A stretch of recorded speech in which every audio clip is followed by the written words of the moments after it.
అసలు ఏమనుకుంటున్నావు నువ్వు? ఏమైంది? అరే 4 సార్లు మాట్లాడితే పెళ్లి సంబంధానికి పంపించేస్తావా?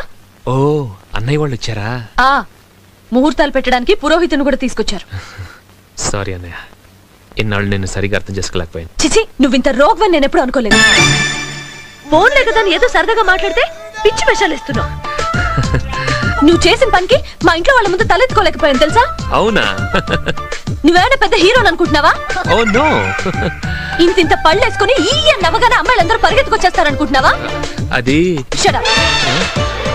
వైజాగ్ లో పిచ్చోళ్ళు హాస్పిటల్లోనే ఉంటారనుకునేదాన్ని, కానీ నిన్ను చూసాకే తెలిసింది రోడ్డు మీద కూడా తిరుగుతున్నారు. థాంక్స్. చూడు, ఇంకోసారి మా ఇంటికి వచ్చావంటే మర్యాదగా ఉండదు. అంటే లైబ్రరీకి రమ్మంటావా? నీకు అసలు బుద్ధి లేదా? ఉంది, కానీ ఎక్కువగా వాడు. నన్ను అనవసరంగా రెచ్చగొట్టద్దు. ఈసారి మాటలతో వదిలేస్తున్నాను, నెక్స్ట్ టైం చేతులతో చెప్తాను. అలాగే, నేను వెయిట్ చేస్తాను.